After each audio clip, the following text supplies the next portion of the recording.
Привет, друзья! Сегодня буду готовить карамельные капкейки, которые любят практически все. И есть много некоторых нюансов, которые я буду рассказывать вам в процессе приготовления. Начну я с карамели, потому что она должна еще немного остыть, до комнатной температуры. Для этого мне потребуется 150 грамм сахара, 150 грамм жирных сливок, жирность от 33%, и 25 грамм сливочного масла. По желанию можно добавить где-то 1/4 чайной ложки соли. Я соль буду добавлять. Итак, начинаем готовить карамель. В первую очередь я отправляю сливки нагреваться в микроволновую печь. До кипения лучше их не доводить, иначе они могут свернуться просто до очень-очень горячего состояния. В сотейник или сковородку с толстым дном я высыпаю сахар. Первый момент. Когда-то раньше я готовила на обычной сковородке, мне никогда не получалась такая сухая карамель, потому что сахар моментально сгорал. Только после того, как я приобрела хорошую сковородку с толстым дном, карамель стала получаться. Итак, друзья, если мы имеем сковородку с толстым дном или сотейник, готовим так. Если нет, тогда вам нужно добавить немного воды просто на глаз, чтобы вода немножечко покрывала сахар. И советую вам, чтобы сахар не карамелизировался, добавить буквально 3-4 таких крупных капли лимонного сока. На маленький огонь поставить и ждать, пока карамель начнет сама закипать и вариться. Только когда уже начинает она хорошо, сахар расплавиться, чуть-чуть поправлять лопаткой. Но это в том случае, если у нас нету такой посуды. Сегодня она у меня есть, и я буду вам показывать более быстрый способ, но есть небольшой риск, что и здесь сахар может подгореть, поэтому мы очень внимательно за ним следим. Большой плюс приготовления карамели по-сухому – это быстрота. Минус – сахар может сгореть, за ним надо не отходить от плиты, все время следить. Здесь, в этом способе, только сахар растает, сразу же я добавлю к нему масло. Пока сахар топится, мы его не трогаем, ждем, когда по краям уже мы увидим, как он начнет плавиться. И только когда основная масса уже расплавится, по чуть-чуть я буду ему помогать лопаткой. Когда нижний слой сахара уже начал подтаивать, можно вот так вот немножко лопаткой помогать перемешивать, чтобы низ уже не подгорал, а верхний нерастаянный сахар быстрее топился. Моя карамель практически растопилась. Еще немножко подожду, чтобы дорастопились вот эти вот небольшие комочки сахара. И очень внимательно следите, только практически все комочки разойдутся, сразу я буду добавлять туда масло. Все, идеально растопилось, выкладываю масло и хорошо перемешиваю. И теперь аккуратно выливаю горячие сливки. Сливки все равно не такие горячие, как раскаленная карамель, поэтому будьте осторожны, чтобы... Сейчас все будет дымиться по чуть-чуть. Добавила, размешала. Добавила, размешала. И на этом этапе можно добавить немного соли. Я добавляю немножко, щепотку. И теперь карамель нужно уваривать до температуры где-то 106-107 градусов. Если нету термометра, это занимает примерно 3-5 минут. У меня, я засекала, занимает ровно 5 минут. У меня прошло 5 минут. Температура карамели 106 градусов. Все, выключаю. Сейчас карамель жидкая, но пусть это вас не пугает, нам такая и нужна. Сейчас я ее перелью в другую посуду через сито. Вдруг остались какие-то комочки не растаянные, не расплавленные, и они останутся просто в сите. Мы получим чистую, гладкую, вкусную карамель. Аккуратненько, по чуть-чуть переливаю карамель. И вот так вот лопаткой потихонечку помогаю ей просочиться через сито.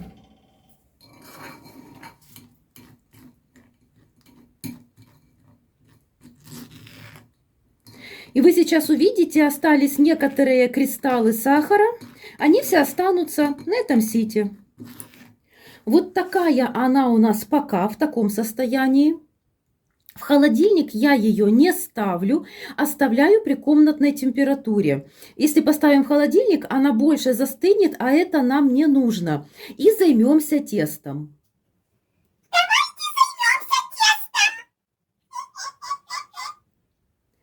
Что потребуется для теста? 70 грамм сливочного масла, нужно его заранее растопить, то есть оно должно быть комнатной температуры. Если вы забыли, тогда лучше в микроволновой печи короткими импульсами. В принципе, так тоже подойдет. 90 грамм сахара, щепотка соли, 2 яйца, 130 грамм муки, 1 чайная ложка разрыхлителя и 50 миллилитров молока комнатной температуры. И позже я в него добавлю 60 грамм карамели, которую мы заранее приготовили. К тому времени она уже остынет. В чашу для взбивания я перекладываю масло, всыпаю весь сахар и добавлю щепотку соли. Взбивать буду миксером 5 минут.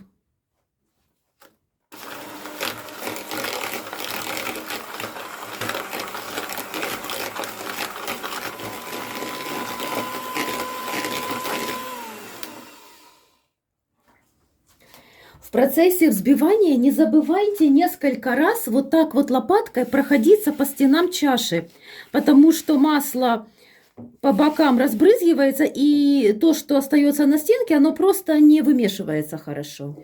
Далее я буду по одному добавлять яйца. Сначала одно яйцо, и каждый раз по 2 минуты буду взбивать миксером на больших оборотах.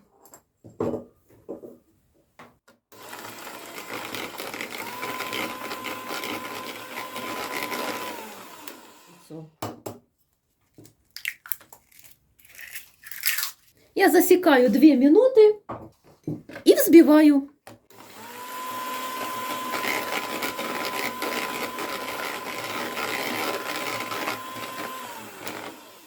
После того, как я хорошо взбила масло с яйцами, отставляю пока в сторону.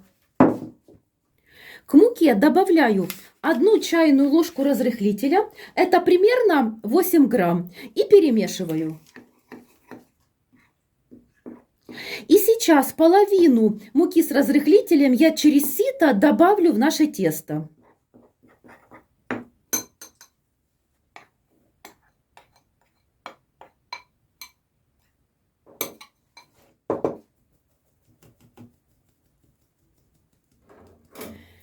На минимальных оборотах миксера будем перемешивать.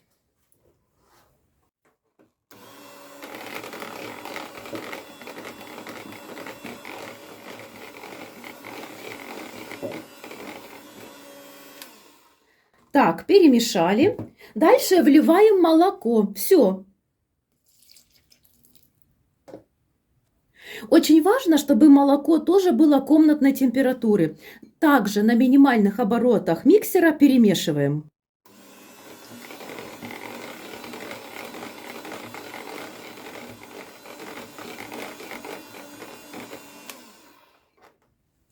Аккуратно соберу тесто со стенок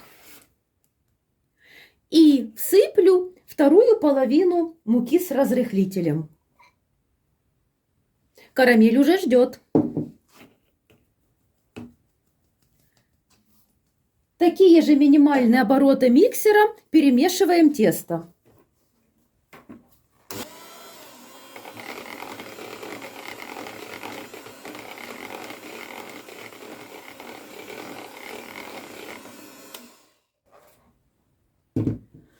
Духовой шкаф я включаю разогреваться до температуры 200 градусов. Когда я буду выпекать капкейки, я поставлю температуру 180 градусов. Добавляю в тесто карамель 60 грамм. Карамель должна быть комнатной температуры.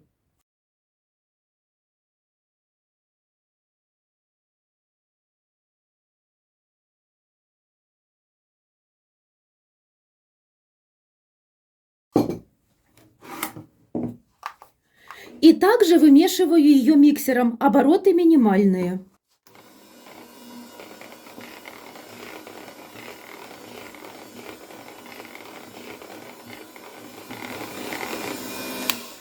Тесто приобрело благодаря карамели такой аромат карамельный и цвет.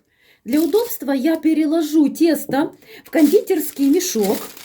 Кондитерский мешок можно без насадки. У меня просто, смотрите, обычная круглая насадка. Можно просто немножко отрезать ножницами кончик. И насадка, чтобы тесто не вылилось раньше, оно немножко жидковатое, я просто вот так вот закрутила и все. Потом одеваю на стакан высокий и переливаю в него тесто.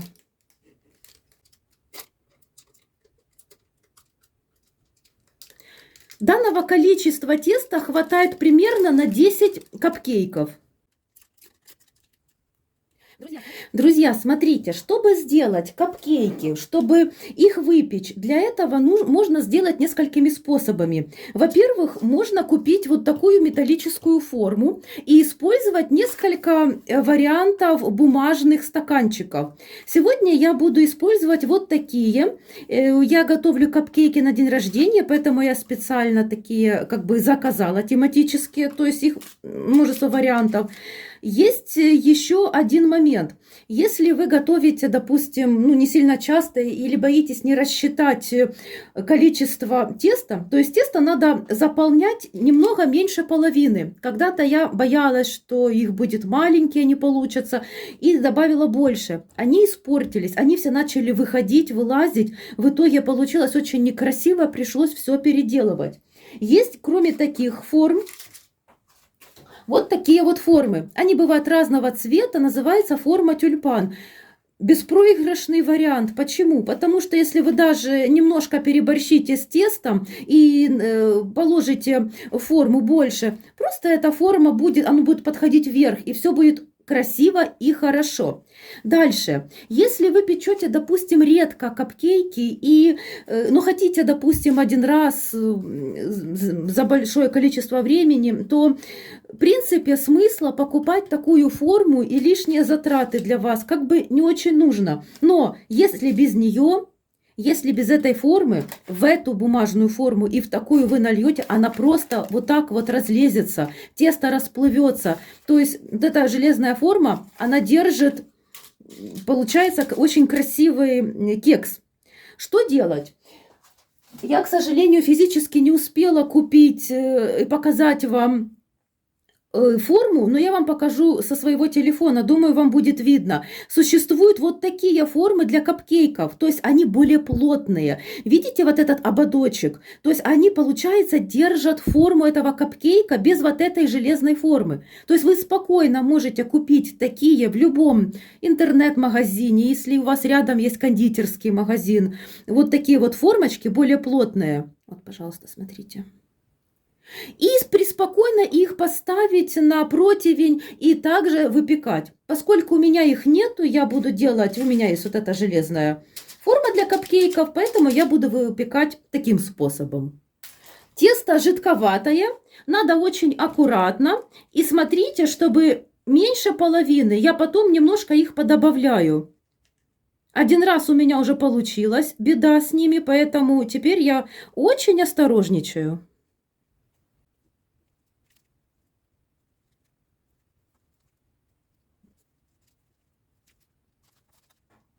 Старайтесь, чтобы кругом было одинаковое количество теста. Друзья, духовки у всех разные, выпекают тоже по-разному.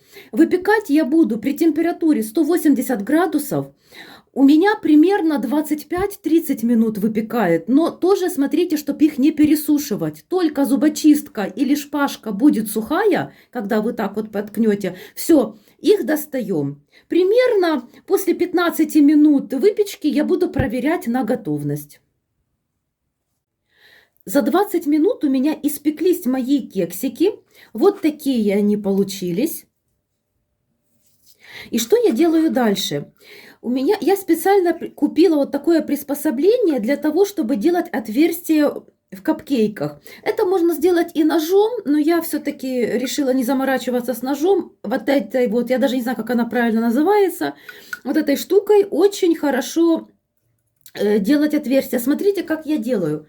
Я даже не достаю отсюда капкейк, я просто так прокручиваю вращающими движениями, раз, раз, раз, и достаю. И вот, раз.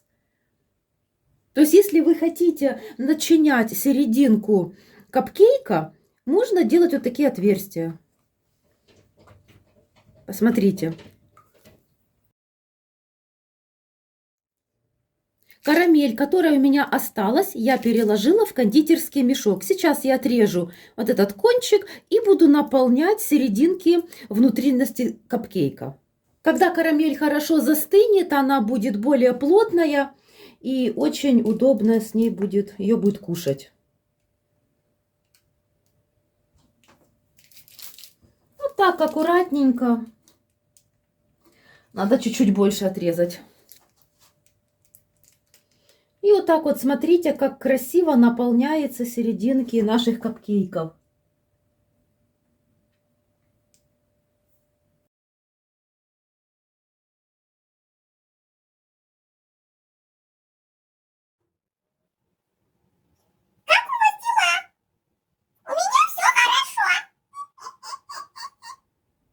И нам осталось сделать крем. Крем-чиз на сливках я буду делать. Для этого мне потребуется 150 грамм сливок. Жирность от 33%.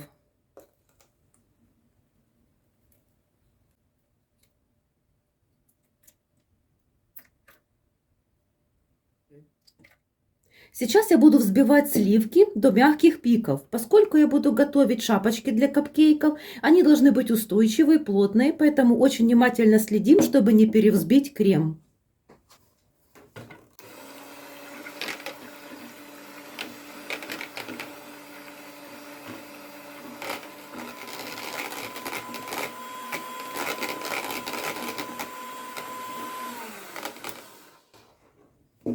Все, сливки я взбила, то есть я их не до конца взбила. Вот такая вот текстура. Сейчас я буду добавлять сюда 70 грамм сахарной пудры и 350 грамм крем-чиза.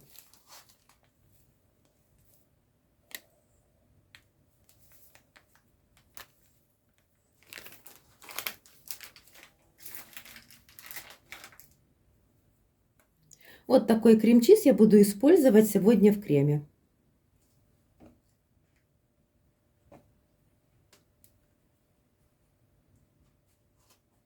Взбивать крем я буду не больше 2 минут. Если взбивать крем больше 2 минут, он просто поплывет. А нам этого не нужно.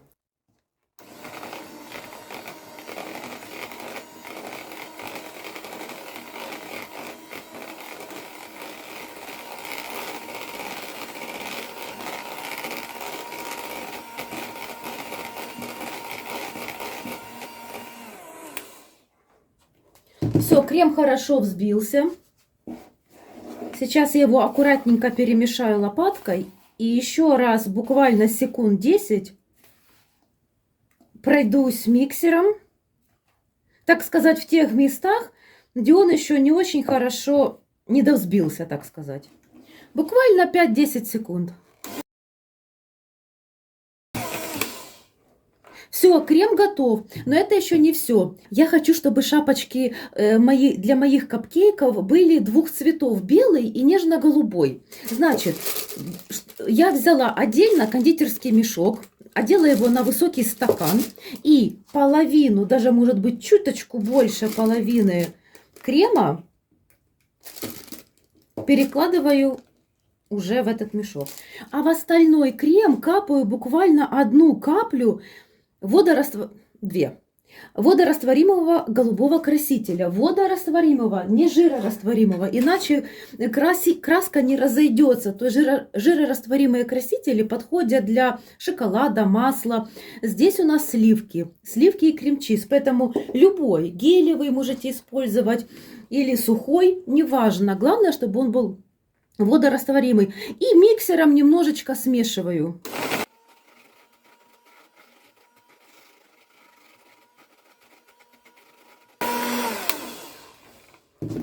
Все, друзья, крем готов. Этот крем я выкладываю в другой кондитерский мешок. Далее ножницами вот так вот отрезаю кончики у кондитерских мешков. У одного и у второго.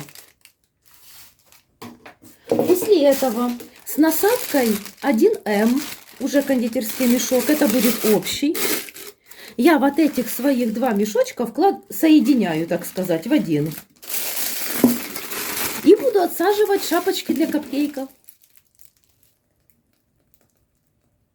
Не спешим, аккуратненько выдавливаем.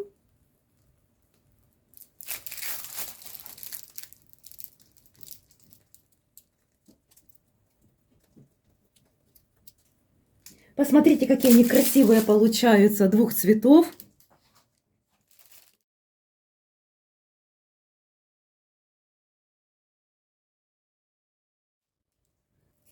И посыпаю сверху посыпкой. По-моему, получилось довольно неплохо.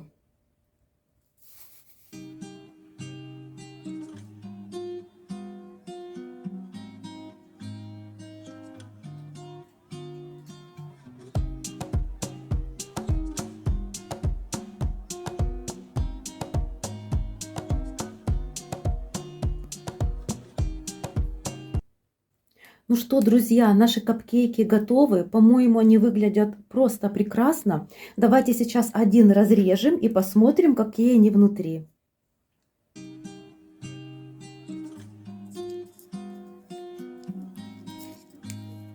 Посмотрите, какая красота.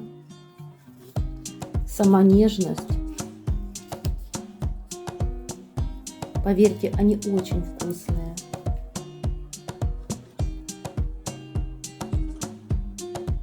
Посмотрите, какая красота в середине. В разрезе эти капкейки просто шикарные. А представляете, как удивятся ваши гости, когда увидят внутри вот эту прекрасную, сладко-соленую, вкуснейшую карамель. Друзья, я очень надеюсь, что этот рецепт вам понравился. Я желаю вам всего самого лучшего и до новых встреч. Пока!